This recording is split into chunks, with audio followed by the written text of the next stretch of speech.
Alright, what exactly that I'm doing here is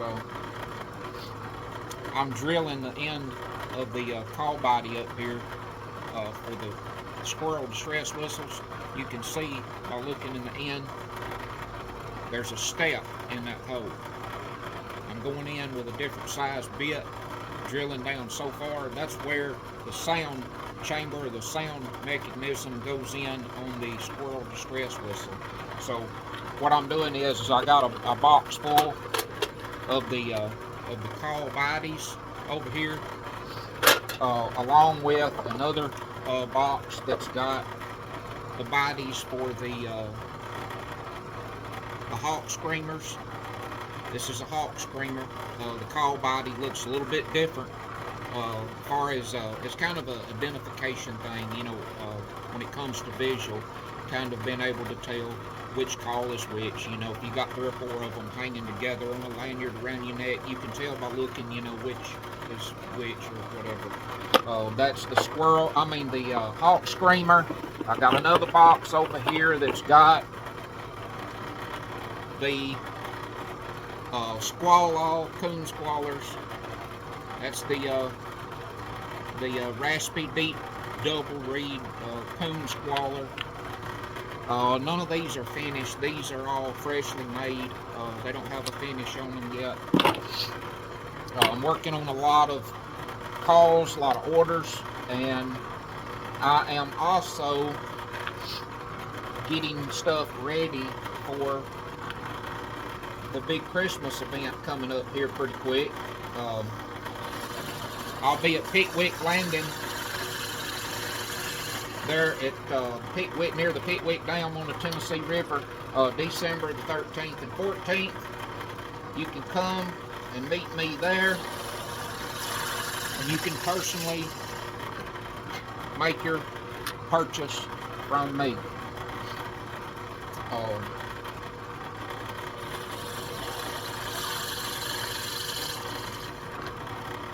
I'm only going in so far. It's giving me the right size hole for my sound mechanism to go in there. But it's a lot more to it other than just turning. Yeah, I will admit, turning on the lathe is the biggest part of it. I stay at the lathe more than I do any other shop tool, but there's a lot of different little steps that you got to go through as far as getting calls right and getting them ready. Each and every call has got to be tested, which I do that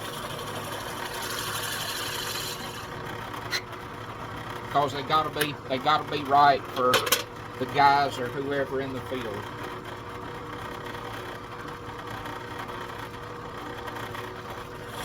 But this right here, what I'm doing right now, this is a very critical part. This is what is going to determine in the ending what the call is going to be like. So every move here from one call to another has got to be the same. They got to be just alike.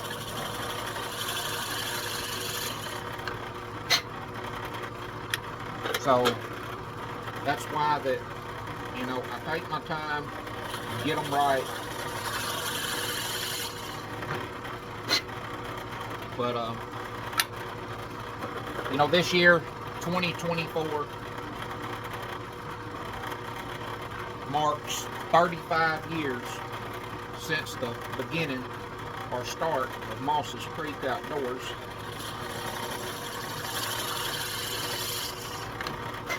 And I'm thankful that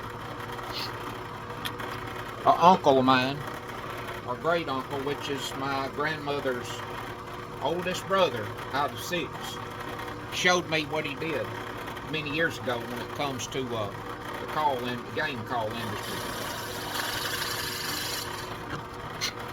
Mr. Ty Black, he died several years ago, and I'm thankful that he showed me what he showed me while he was here. You know, the family had a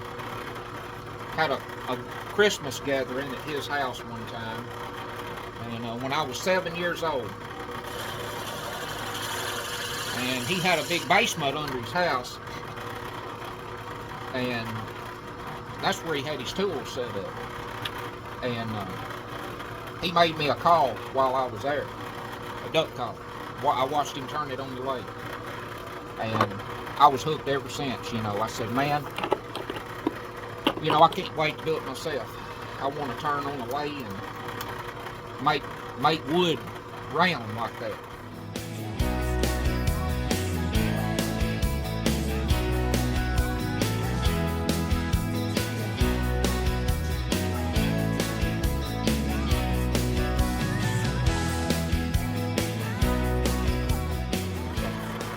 You know, it's a family thing.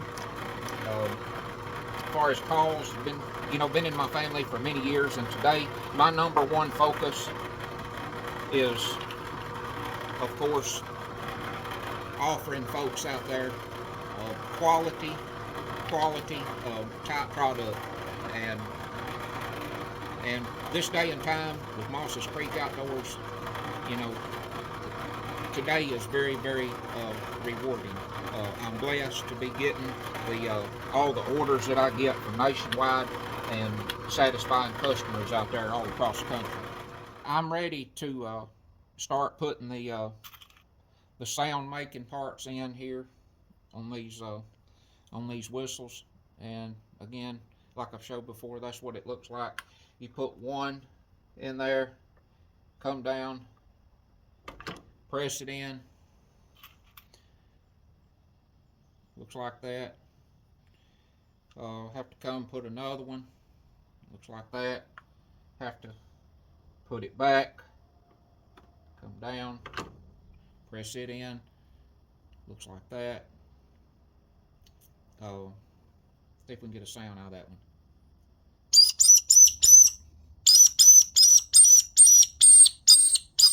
Yep. And right on to the next one. Put that one in, press it down until it stops. Now that's the purpose for the step being in there where I was drilling down so far just a minute ago there. That's so every call is the same. They're identical. They're all the same. They look the same. They sound the same. That's another one just like it.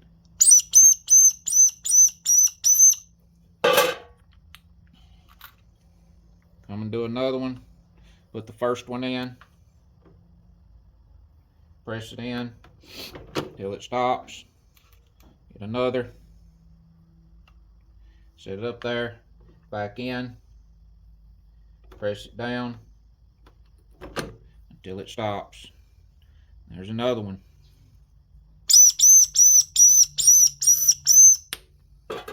And right on down the line to another one. Put the first one in. Right under we go. Press down till it stops. Go in with the next one. Press it in. Go down till it stops. There's another one.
thing I have to tell you is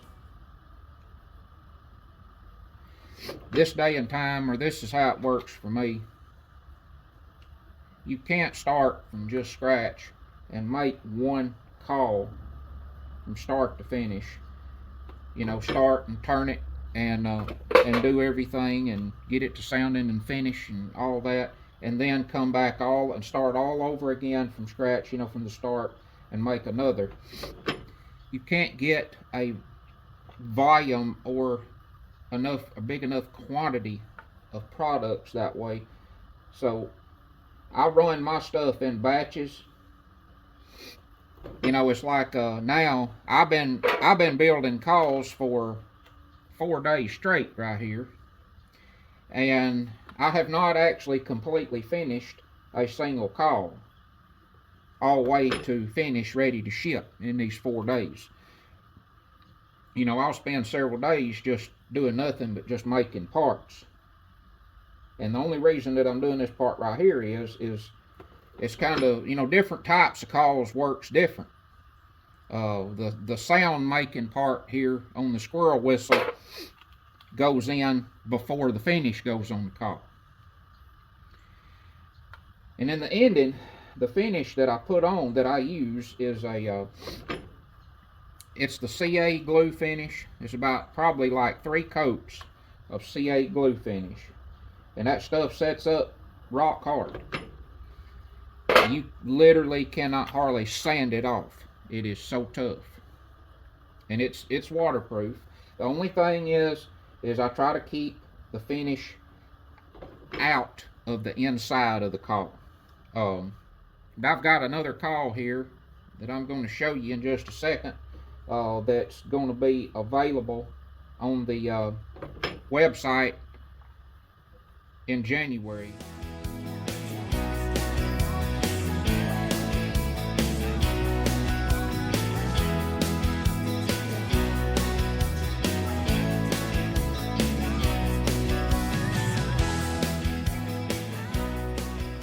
This is of course, this call is not labeled or anything yet. This call I'm gonna call the gripping block. It's got this this block up on the end with the teeth grooves in it. You can hold this call in your mouth, hands free, and this call is going to be offered in the Squirrel Distress Whistle. And I'm working and experimenting with the different parts now. I'm going to try to plan to offer the gripping block in probably a predator distress call, along with hopefully a coon squaller. But first off, this call will be offered on the Mosses Creek Outdoors website January 2025, and it will be called the gripping block.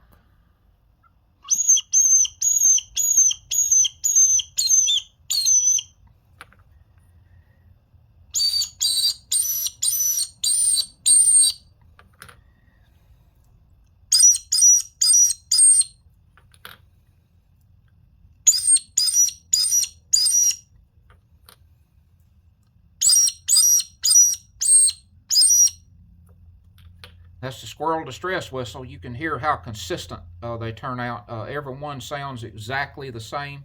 These wood calls are ready to be finished and have last touches, but today it's kind of cooler, and it's been raining. It's kind of just rainy, kind of damp, cloudy. I don't like to apply my finishes on these damp, kind of dreary type days. The finish don't want to dry or cure good. I like to wait until it's a sunny day before I do that. Like I mentioned earlier, each and every single call is tested, because I want to make sure that they're right for the folks out there in the field that gets them out there across the country, and they are ready to go, ready to use. And so until next time, I'm Garen Carlin, Mosses Creek Outdoors, Tennessee. And I encourage all y'all to get outdoors every chance that you possibly get. And I'll see you.